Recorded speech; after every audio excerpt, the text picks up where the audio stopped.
Lucy, as I said, we heard what President Trump said, but the MOD has now contradicted that.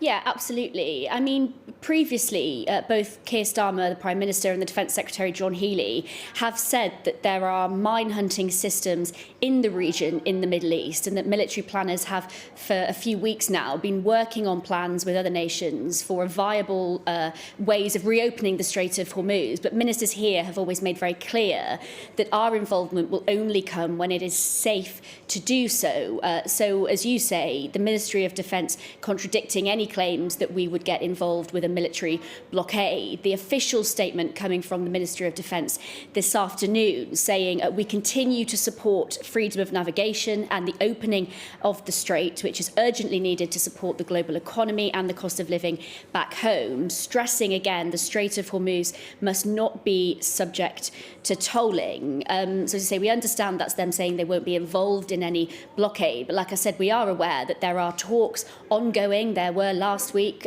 we've had them over the past few days as well, about how we restore the supply of oil and gas through the Strait of Hormuz, because of course it's having a huge impact on domestic costs here, the cost of petrol at the pumps and also potentially energy bills for people after the summer as well. It's worth looking back at comments that the Health Secretary Wes Streeting made on Sky News this morning as well, referring to Donald Trump and how his comments, whether he makes them on social media or whether in a phone interview with Fox News like we saw just a few hours ago, the impact that it has on decision makers here. Wes Streeting in quite direct remarks to the US president, saying his language is often incendiary, provocative and outrageous, and that ministers have learned to draw a distinction between what the US president says online and what he actually does. And I imagine that very scenario is playing out right now. Donald Trump made these first remarks on social media, then in an interview, and now obviously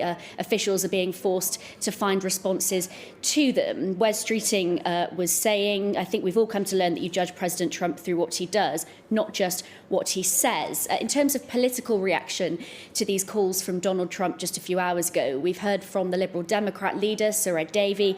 He has said Keir Starmer should rule out the UK joining Donald Trump's latest escalation in this idiotic war, is what he calls it. And he goes on to say the UK should be working with other countries to get the US and Iran back to the negotiating table, not fanning the flames of war. Of course, ever since this conflict broke out, we've seen Keir Starmer stress time and time again that the UK is not involved in this war, that his priority is de-escalation and only getting involved in defensive action. The impact, of course, continues on the cost of living at home as long as this conflict continues, and the Chancellor saying just today that she has to be straight with people, that the war in Iran will come at a cost to British families and businesses.